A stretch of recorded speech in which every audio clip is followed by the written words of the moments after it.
Ce soir, nous recevons Martine Joly, maire de Bar-le-Duc. Bonsoir. Bonsoir. Alors nous vous recevons ce soir puisque la ville de Bar-le-Duc a lancé aujourd'hui son programme avec l'application Telma.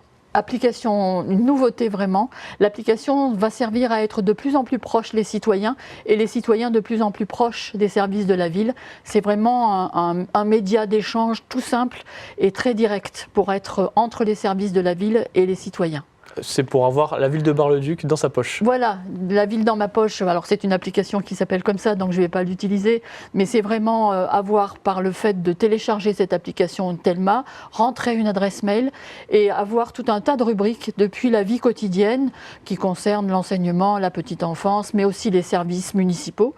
Et pouvoir rentrer en contact avec ces services pour alerter sur un dysfonctionnement, mais aussi faire des propositions. C'est vraiment le moyen, très très simple, d'être en communication directe entre les services et les citoyens. Ça permet donc de signaler s'il y a des problèmes, mais aussi de proposer des idées et d'avoir même l'actualité de la ville. Alors c'est ça qui est tout à fait intéressant, c'est qu'à la fois on a toutes les actualités qui concernent, depuis l'état civil, qui concernent la vie en général d'une commune, mais aussi les cinémas, mais aussi les animations qui peuvent se situer, les associations sportives, en tout cas bref, tout ce qui concerne, on va dire, le sport, la culture, mais aussi pouvoir alerter quand il y a un dysfonctionnement, quand il y a quelque chose qui ne fonctionne pas, et puis faire aussi des propositions, c'est tout à fait intéressant. Et donc cette application, elle s'adresse aux plus jeunes Barésiens, mais aussi aux plus âgés.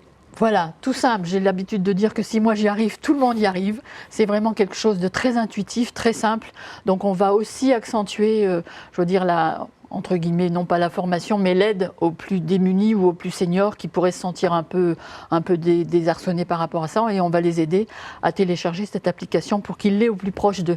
L'idée, c'est de continuer de créer de la participation citoyenne, de rendre les Barésiens actifs finalement. Voilà, rendre acteurs les citoyens, alors c'est un grand mot. Nous avons, au cours d'une grosse action qui a eu lieu sur Bar-le-Duc, qui s'appelle le baromètre, à peu près 400 personnes qui ont participé. C'était une demande forte d'accentuer encore le lien entre les services de la ville, les élus et les citoyens, et puis s'adresser vraiment depuis les plus jeunes jusqu'aux plus seniors. Mon idéal, mon objectif, c'est que l'ensemble de la ville ait cette application dans sa poche. Et donc l'application, elle va permettre de signaler, on l'a dit, des problèmes dans la ville, des nids de poules par exemple, ce genre de choses, mais aussi d'améliorer la qualité de vie urbaine directement à Bar-le-Duc. Tout à fait. En tout cas, les maires et le maire que je suis souhaitent vraiment que dans sa ville, ça soit un endroit apaisé, un endroit où on est en sécurité. Donc tout ce qui peut concourir à améliorer le cadre de vie, le citoyen ordinaire voit quelque chose qui contrevient à cette envie, peut le signaler. Et puis nous avons mis l'année dernière en place une équipe de proximité qui est là vraiment pour répondre à ça. Jusqu'à maintenant, c'était par mail, on faisait un signalement. Maintenant, c'est encore plus simple et ça sera encore plus rapide. L'équipe de proximité, si elle peut, dans ses prérogatives, résoudre le problème, elle le fait. Sinon, elle transmet si c'est un problème un peu plus important. Et donc les informations remontent directement à la ville et ensuite la ville s'occupe des différentes problématiques. Voilà, tout à fait. La ville s'occupe après de gérer. L'équipe de proximité, de toute façon, ira pour faire un état des lieux.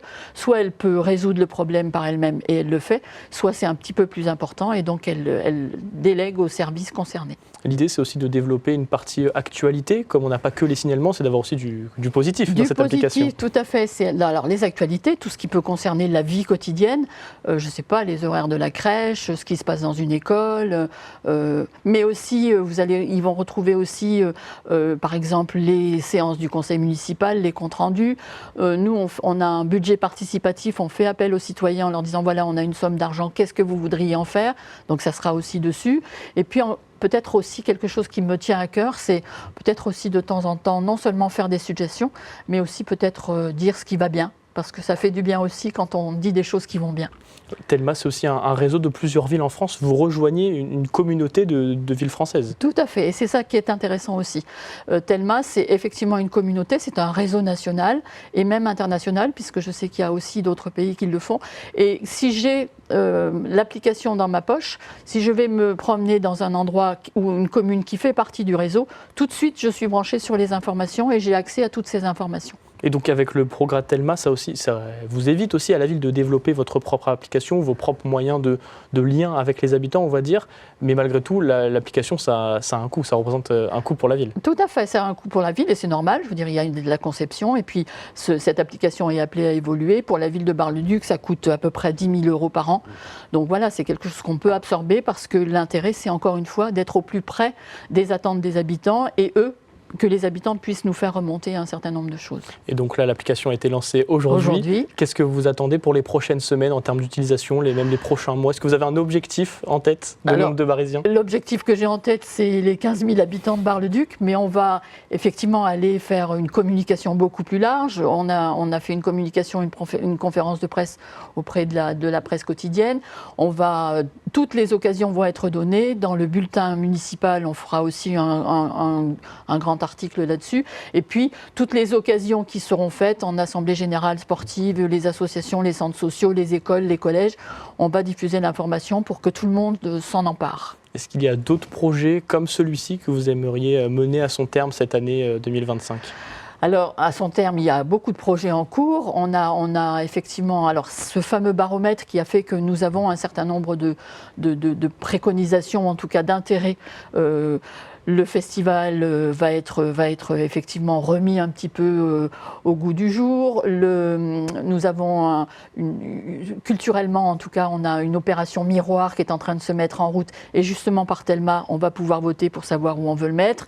Et puis, il y a effectivement le souci que j'aurais, c'est de m'adresser aux collégiens et aux lycéens avec une forme particulière pour pouvoir aussi avoir leur retour, parce qu'on sait aussi qu'ils ont des réseaux particuliers qui s'intéresseront peut-être pas tout à fait à Telma, et aller les toucher, c'est aussi un objectif important.